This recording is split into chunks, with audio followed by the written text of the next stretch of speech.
Hi, guys. What's up, family? It's been a long day at the office. Yeah, I don't know how you guys have been doing, but it's so great to have everybody.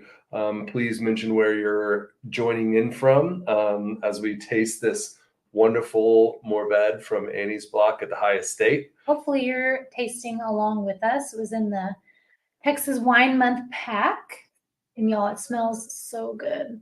So good. It is Texas Wine Month, and we're doing, well, not us, but we're doing this virtual series throughout the month.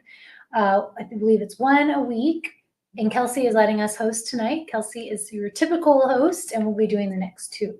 Yeah. What's up, Steve Martin? What's up, Marsha? So good to see you guys. Mona Barron, so good to see you. Richard from Louisiana. From Lafayette. Awesome. You can join in Texas Wine Month too. Absolutely. Awesome. Absolutely. Well, guys, it's been a crazy Texas Wine Month. I think I've done so many events, it seems like. It's been yes, we just got done with Big Spring, Texas, and San Angelo, and we just had rented out the Alamo last weekend, which was insane. Lisa, Flick, so good to see you. We're actually at our little perch spot in our new house. So it's this overlook. Yeah. It's like tiny deck room. And we thought it'd be cool to be overlooking Fredericksburg. Jennifer, good to see you from Sugarland. Yeah, so it's been a crazy couple of weeks. We just had an amazing event too at Kanji in Austin. It was out of sight. And it was awesome. Caribbean food on Sunday, so Alamo on Friday. It was nuts. So it's pretty awesome. Oh man, it's just like yeah. Cool. So Mona, guess you released some of your secret stash. Dina, so good to see you on as well, drinking some Uplift Mourvèdre. Good call. Jennifer just got home from work. Everybody just got home from work, as Chris did. He sat down 1 minute before. Catherine was kind of freaking out. I was a little nervous. I was like, I can't host this alone. I need you. So the wine we're drinking is Annie's block from 2020, which was a killer vintage. Yeah, see if you can get it up. We have a pack that has all the wines for this month's virtual series, and it's still available online. So if you want to jump in for the next two, or if you just have been loving the wines and want more. Yeah, these packs are available. I think since Curtis is on, Uncle Curtis. Good to see you, buddy. Michelle, welcome. Ray and Michelle from Round Rock. What's going on? So definitely get a little wine in your glass. Kelsey and Catherine and I were talking a little bit earlier. Kelsey's on in the comments, by the way, and she was talking about seasoning your glass, which I think is really appropriate. So tip last week during her series. So you can get a little wine in your glass and season your glass, give it a good swirl. The nose? Well, I missed her session. Yeah, absolutely. It helps prep your glass.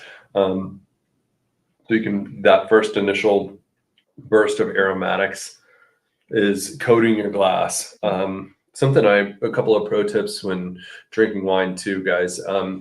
As you're pouring your glass, only pour to the widest part of your glass. Yeah, don't do that. Like, this is such a stereotype. When you see old movies, you go to like old style Italian restaurants and they like pour it up to here. Well, if you're buying wine by the glass and that's really cool, you should do that.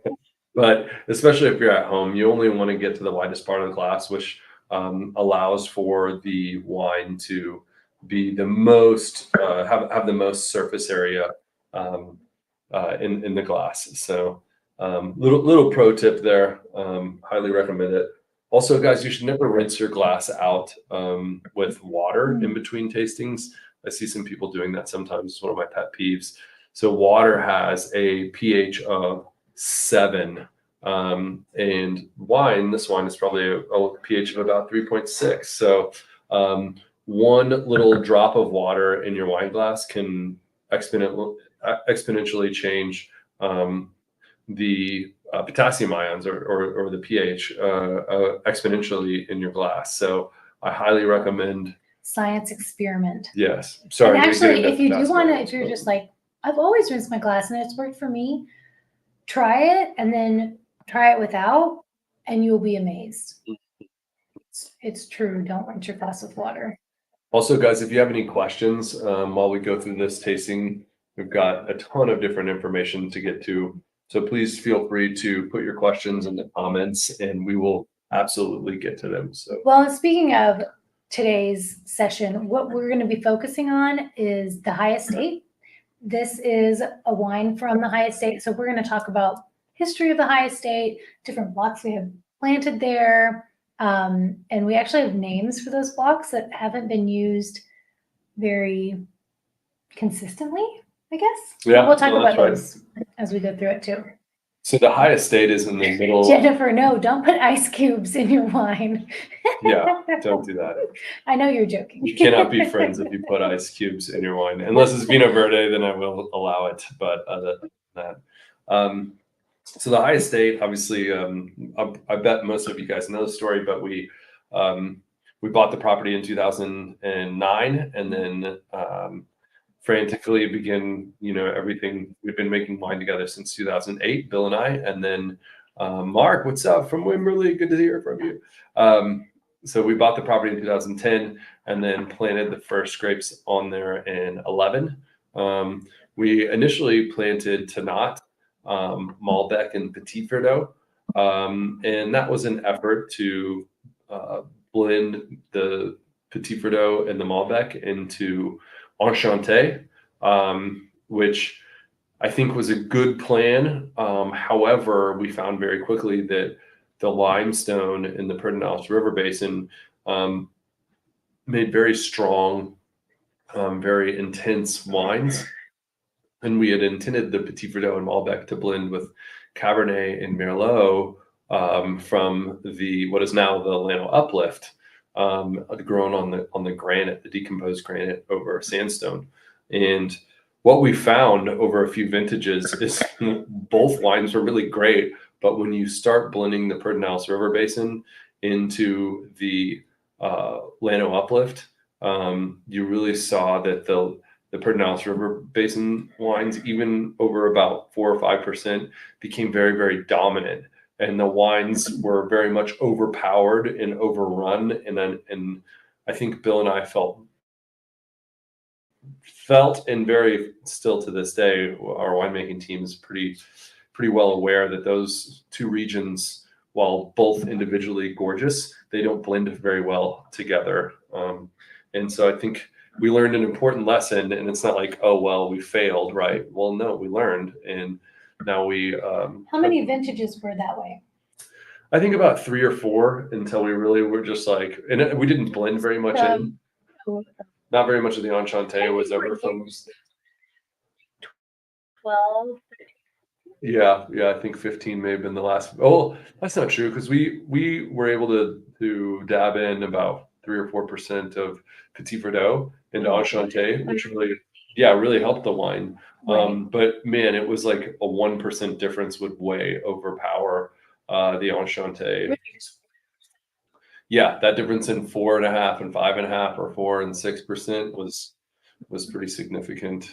And it was like, you can want all you want, and it was like, it's, well, we won't go. Yes, you can. Yes, it is. And yeah, so we wanted very much for that to work, but that ended up creating another beautiful experiment. And we made some really great single vineyard Petit Verdots. I think a lot of you guys have probably had those over the years, that were some of the best wines that we've ever produced off of the Hye Estate. Fast forward a couple of years, and we realized like Malbec wasn't very good at the Hye Estate. It was very vigorous. That the Hye Estate had at one point 250,000 turkeys being raised on that property. That's what I was hoping you would speak to. Like, what was the property like before we had it, and then also like right when we bought it? Yeah, it was lots of old grapes before. Farm equipment laying everywhere. I had the wonderful pleasure of dining with the youngest brother who was raised there, and we had cooked for him and had a couple of really cool aha moments. We had, if you're ever on the backside of the old farmhouse, right where it goes into the tasting room, there's a Like really where it connects to the, oh yeah, right there. yeah, where it connects to Where the the tasting wet room. is. Yeah, where the cistern was. Mhm. And there's a really cool, and I was showing them back then. It was outside, but I was showing them that wall, the trim, because we had basically sanded down and got this really cool like aqua green, aqua blue color. And it was a color that I had never really seen before. And anyways, we loved it. And so we stopped and just clear coated it. Yeah, And instead of repainting like we had planned, we're like, this is a cool, well, I say we, I was not a part of this process. she was seeing her daughter. But what happened was when I was showing him this, the youngest son that had grown up on that property, he had this kind of tear in his eye and said, I remember making the paint for this with my dad. And I was like, oh, you and your dad painted this? And he's like, well, it took a while to make the paint. And I was like, did you just say make the paint? And kind of in a matter of fact way, he's like, well, you couldn't just go to the paint store. And I was like, okay, I didn't know. But why not? No. So he and his dad made that paint out of grass and sheep's milk in caliche or limestone.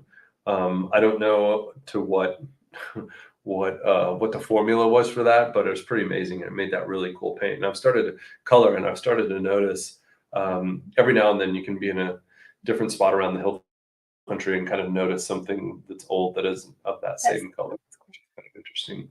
But the other thing that he said of note was he was talking about the turkeys, and he said talking about the huge turkey farm that they had, and what was interesting was he was telling us how the turkey plant came in, and then they started like Tyson and a couple of these other big companies would like pay farmers to raise turkeys.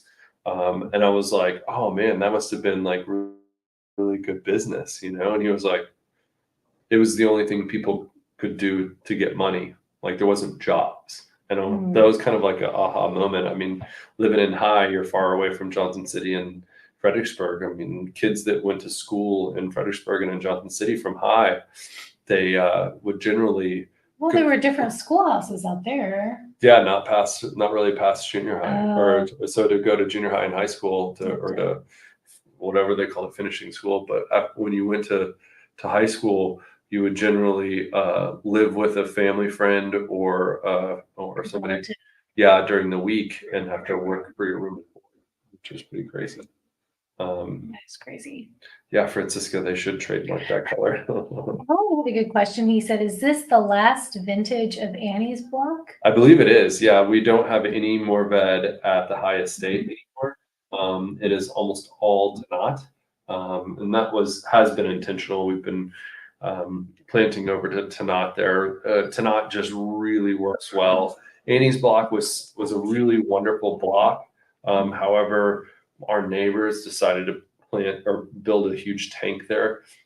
A big there's, I don't even know how many hundreds of thousands of gallons that is. It's pretty big.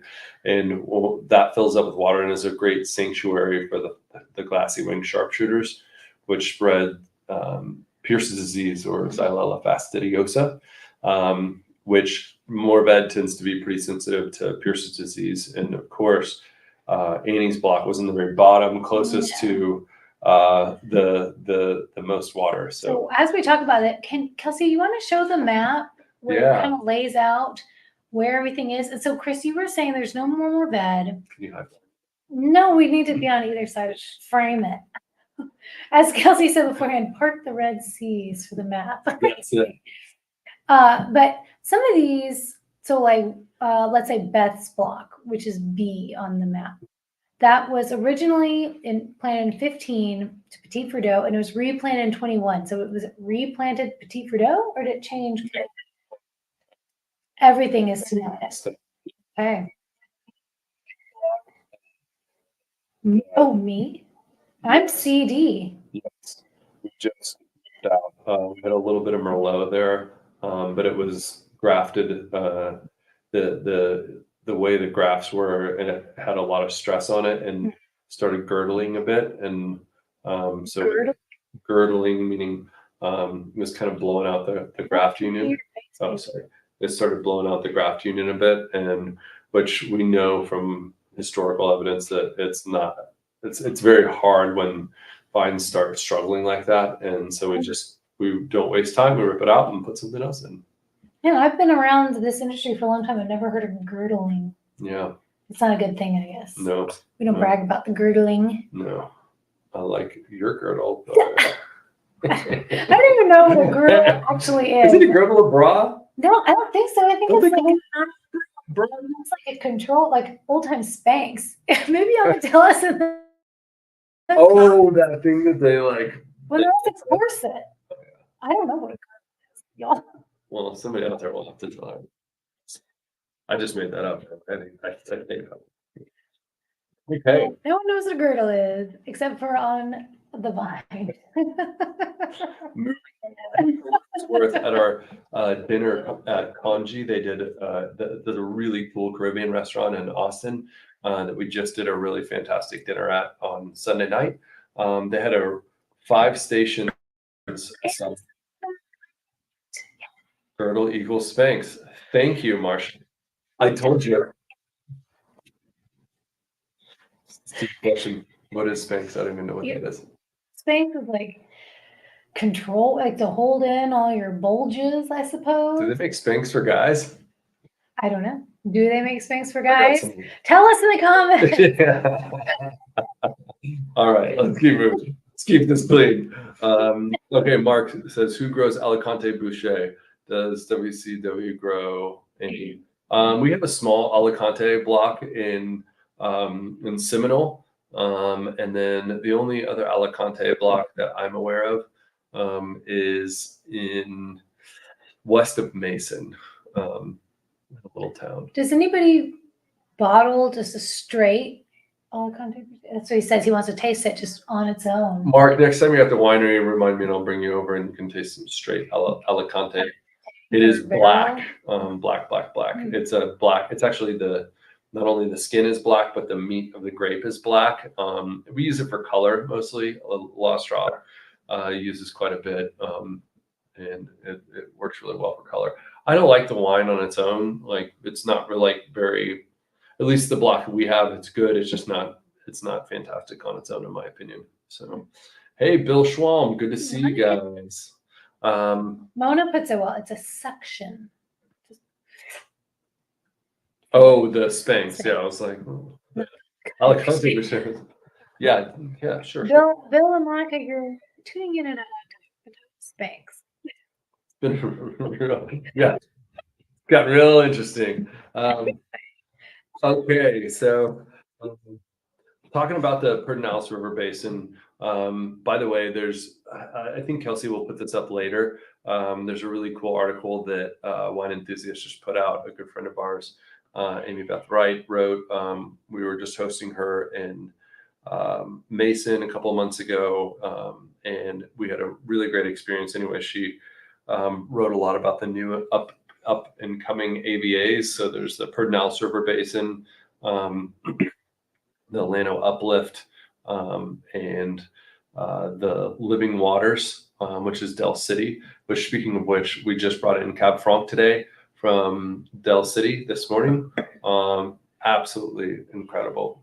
That wine is going to be so stinking good. Excited. 23. Get your game face on, to say the least. Yeah, I'm so excited. The Cabernet Sauvignon too from that has already come in. The old cab was out of sight too. So definitely say a prayer for our guys. They are tired. I was about to say, give a little harvest update. This is the longest harvest that William Chris has ever experienced. Yeah, we started early and we're still going. We probably have another 200 tons to go, 180 tons, and the winery if I move like this, a grape will fall out of my ear. We're so full at the winery, so which is great. And the fruit is really ripe. We're going to have a really good vintage, especially out of the High Plains and the Hill Country, or the High Plains and in Del City on some of the older or the later ripening stuff. I think is going to be really phenomenal. 23 will be a vintage to remember for a long time.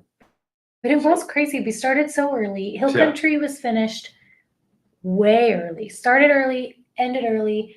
And then there was this lull where things kind of trickled in. Yeah. And now it's already a once, super late, but it's all once. And you guys, I'm sure most of you guys have been to the winery and the processing area. It's like, there's only so much room and we can't bring in everything at once, but when everything's ready, it's just a delight. When it's ready, it's ready. I think we have 20 minutes. Taking it now. I know got some a week and a half ago because they had about 60 bins and they were talking about like bins. Some if we're really full at the winery, sometimes we'll have to ferment in bins. And they weren't whining. They were just like, oh, we have 60 bins. And it's like it's pretty inefficient to do bins because you have to punch down 3-4 times a day by hand each bin. And by the time you get done, it's about time to start over again. And I was like, 4 years ago, we had 150 bins on the ground and it was like a war zone. And today I think we have 140 or 160 on the ground. Really? Yeah. It's so that's 2 or 3 people just nonstop all day punching down. And that is a workout.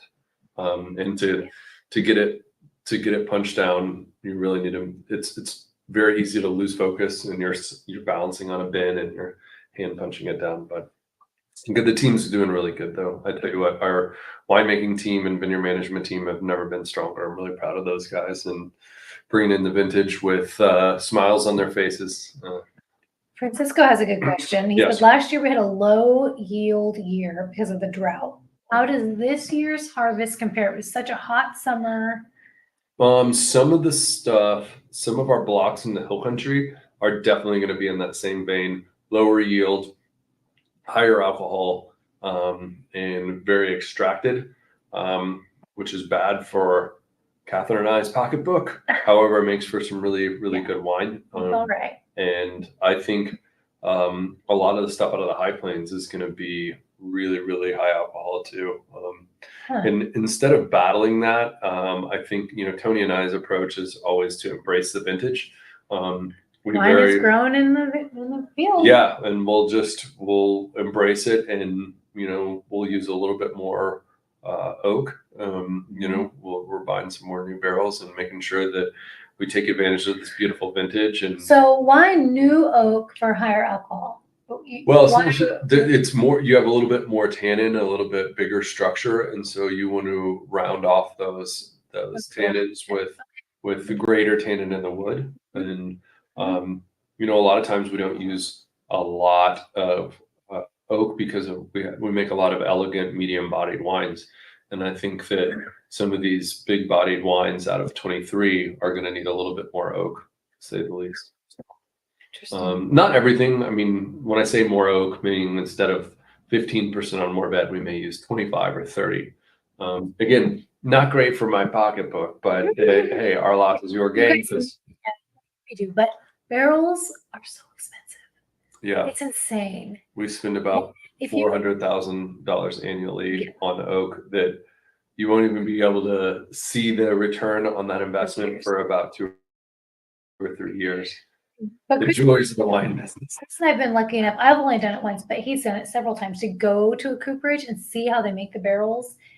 And it kind of shows you why it's so expensive. It's amazing the process they go through by hand, shaping, but you explain the process. They take the full turkey. In the long staves, they dry the staves, air dry the staves for 4 or 5 years to leach the tannin out, which is pretty amazing to watch. Yeah.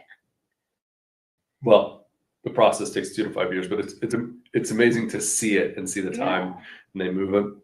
We even saw at one of the cooperages in Chile, TCA, which is trichloroanisole, which is cork taint essentially. Occasionally, it gets picked up into a barrel, which is very bad because it can spread in your winery, and it's something. Right. We are very, very cautious of this all the time. but they had a couple of drug dogs that they were actually so mean that they got like for bad behavior exited out of the drug dog program. Really? They had really good noses, and they trained them. And they were just there at the Cooperage when you were there? Yeah, and they trained them to sniff TCA. No, they were like on the leash, but they had TCA sniffing dogs. So they were basically like, instead of running around the airport sniffing for drugs, they were sniffing for TCA, and it was pretty amazing how they were able to pick up on it. But yeah, so after they air dry them, they'll put them, they'll make the heads, and then basically like steam bend or heat bend the staves to get Which them is the cool. curved. I think that's the coolest part, how they can just bend Yeah. the wood to the perfect angle. Yeah, and then degree. start with hoops. It's all done by hand, and to watch those guys do it. I mean, I am able to take out. It takes no time at all to take apart a barrel, but to put a head back on a barrel, it takes a knucklehead like me like 45 minutes to do it. And I've seen those Coopers take off a head and put it back on in like 5 minutes, and it's just really, really cool to see. So.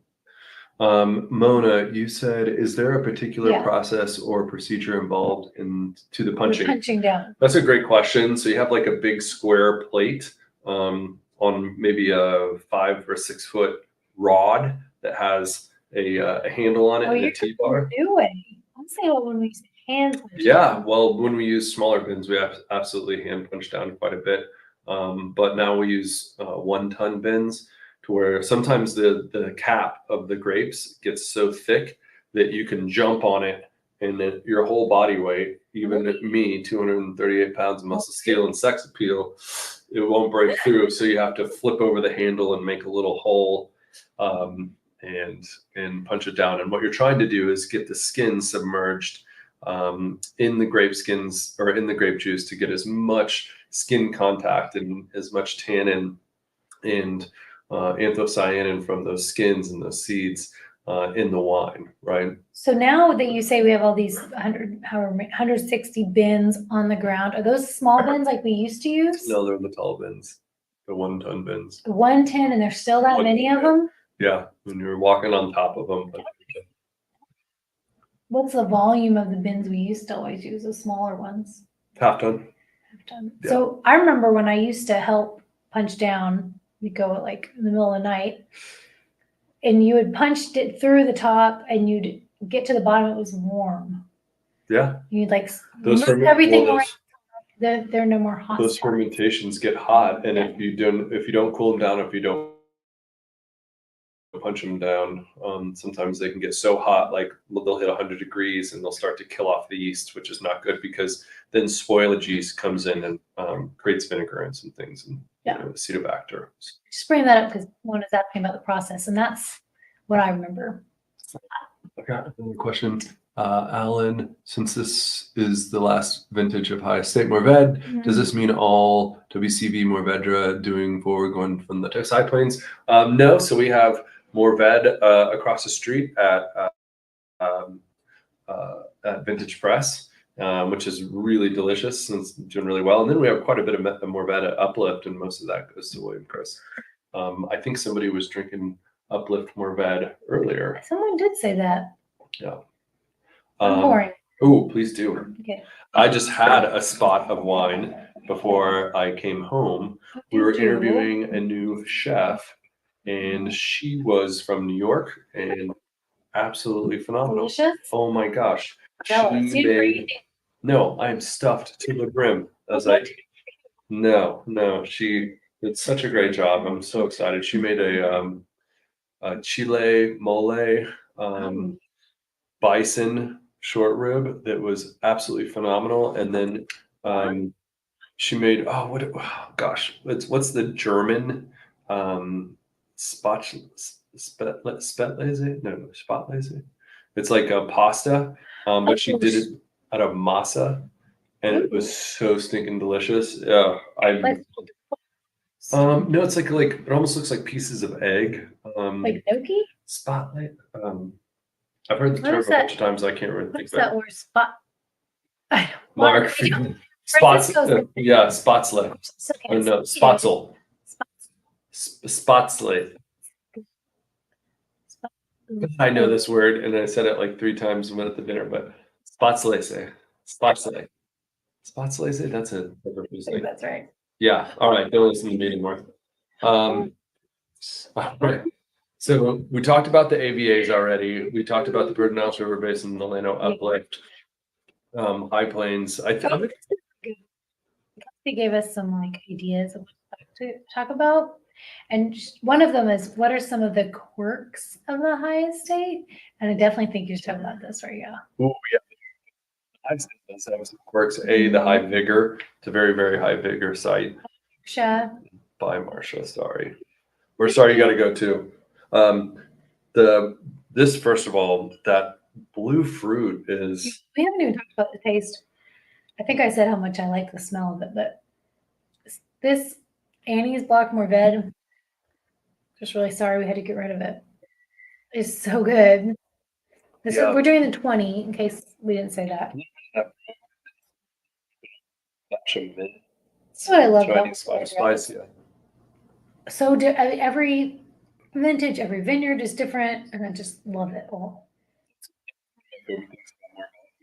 Even in the High Plains, 1 mile makes a huge difference, and they have the soil definitely impacts the wine in such a significant way. It's so good. Mona asked the question, what does high vigor mean? Vigor means like there's a lot of micro and macronutrients and high nitrogen in the soil. So it means the vines grow really fast, which you would think would be a great thing. Excuse me, it's not a horrible thing, but it definitely has to be managed. I did not know High Vigor was all about the soil. So it could be a high vigor variety, like Tanat has high vigor in general, Malbec has high vigor in general. Then if you pair that sometimes with a high vigor rootstock, which most of the rootstocks that are cotton root rot resistant, which is important in the Pedernales River Basin, that are a little higher pH soils.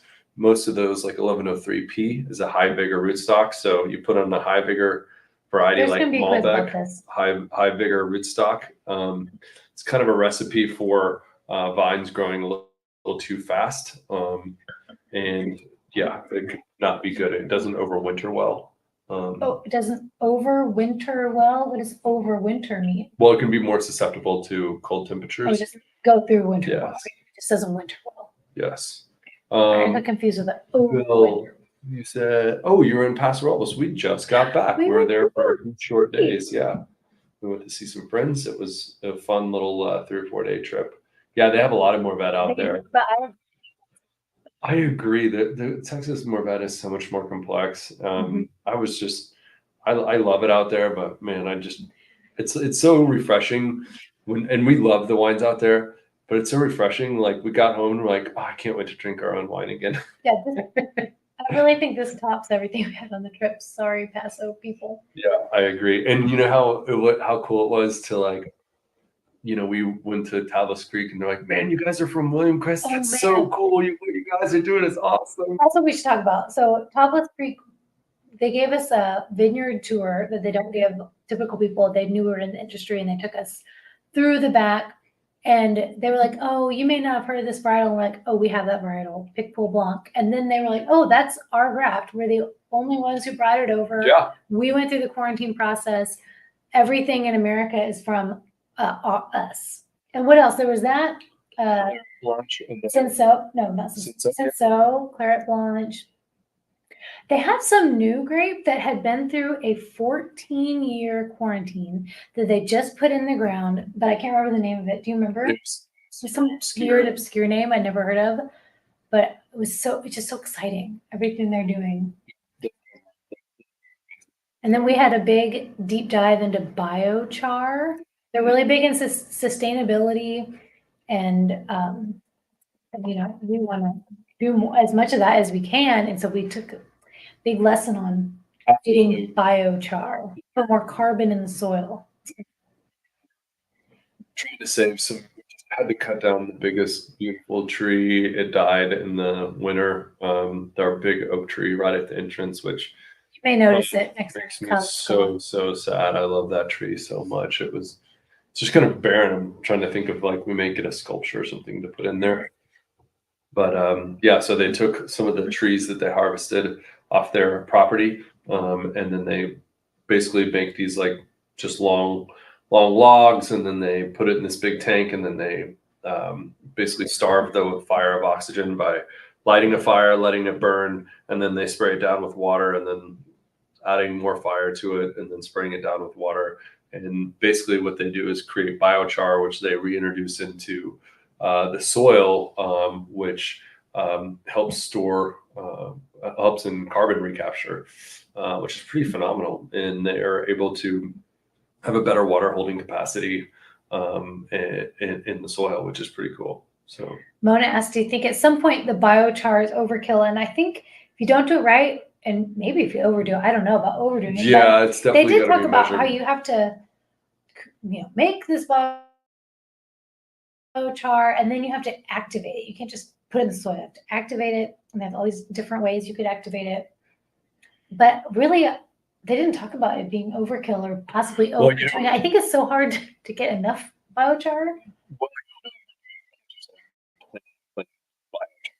Well, yeah, right. Yeah. Something I was just thinking about when I taste wine, I'll end up putting my nose in the very middle of the glass, and then I'll go to the top and the left and the right side. You smell different out of each nostril. So I do find it super appealing in a way to get a little bit more in depth in the wine. But you'll pick up different things in different nostrils. So I'm going back and forth. This is really attractive watching us do this. Yeah. Just if you really want to get into an all essence of the wine. So dominant nostril. So, Kelsey just commented, do you know that your dominant nostril changes weekly, even daily? Today is right for me, Kelsey. Yeah. The allergies. Yeah. All right, guys, as we slowly. We didn't talk about. Ooh, yeah, the cheese. Or in the pairing, if you purchased it, Kelsey mentioned that today's wine paired really well with some Parmesan, and we have some delicious Parmesan that I would love to enjoy in front of you. Chris, you're better at describing it. It's very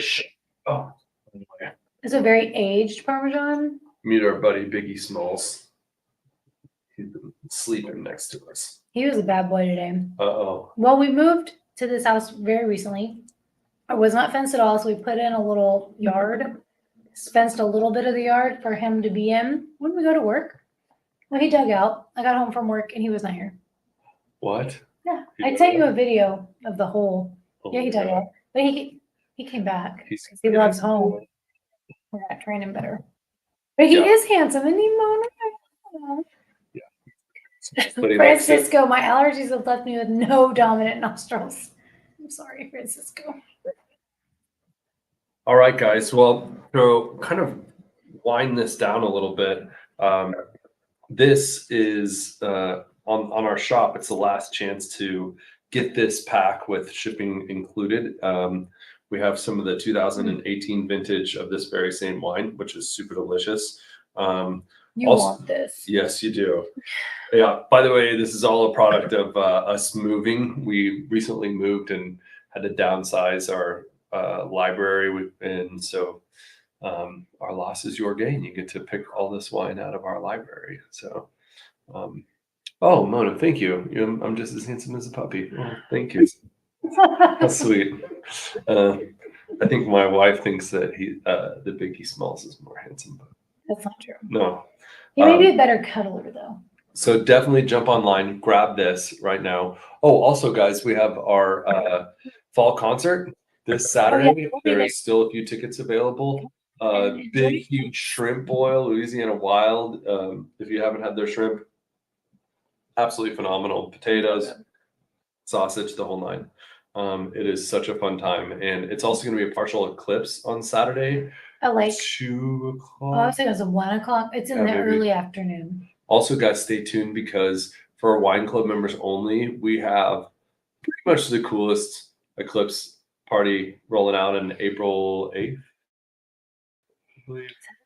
Yeah, I think it's 8. Yeah, it's a Monday. So Big eclipse. the big total eclipse. Yeah. So In the path of totality. ooh, also guys, if you love wine education, we have WSET 1 classes. The last day to sign up for. Oh, yeah. Thank you, Lisa. Thank you. The last day to sign up for our Wine Spirits Education Trust classes. WSET is the gold standard in wine education in the world. And our very own Kelsey Kramer is our director of education. She's phenomenal. She teaches classes throughout the year. If you want to come and enjoy an amazing day of education, yeah, Mark, are you guys WSET 2 yet, Mark? If not, you should be. But they're phenomenal classes, so much fun. Definitely sign up online and go check it out. Kelsey does rock, you guys. She's incredible, and we're so grateful. She'll be back with you next week on the 19th. Yeah. And she's tasting 2 Sangioveses back-to-back vintages, 17, 18 Sangiovese, both from the Phillips Vineyard. She encourages you to pair it with Italian food. So she's gonna do. See, I was picking one row, but we picked a little bit of the Phillips Vineyard Sangio last night. Yeah, it wasn't ready. And You need to wait. Yeah. Okay, next time, Kelsey. About next week? If you look at the link below on yes, on WSET1. Yeah, I assume that's what he's asking. So the next tasting with Kelsey, Thursday, October 19th, The Great American Desert. What's the difference? You have 2 S's and 2 S's. Awesome. So definitely jump in and snag some of the Phillips Sangiovese. Oh, Mark, you're right. You can't take WSET 2 because we're going on the cruise. Oh, yeah. You guys, if anyone wants a very last-minute trip, we are going on a wine club cruise on the Rhine River. We set sail on the 2nd of November. I think there's a few cabins left on the boat. Mark and Mary are going to be there with us. We're going to have a blast. We did a cruise last year. It was awesome. So awesome. We signed up for 2 more. So y'all should come. Thanks so much for an amazing evening. I hope that this wind down Tuesday. It's Tuesday. Yeah, wind down Tuesday was enjoyable. We sure enjoyed chatting with all you guys today. And we look forward to seeing you at the winery. Hey, also guys, pro tip, Airbnbs in Fredericksburg are stupid cheap right now, especially during the week. Take advantage. This weather is absolutely amazing. It's been a little overcast today, but man, this weather we're enjoying. Yeah, 70 was the high, 75 was the high today. It was great. Yeah, tomorrow the high is like 80 or 81. Still pretty good. Awesome. Well, guys, it's been a pleasure. Love the one you're with. Thank y'all. Kelsey will be back with you next week on the 19th for some Sangiovese. Happy Texas Wine Month. Cheers, guys.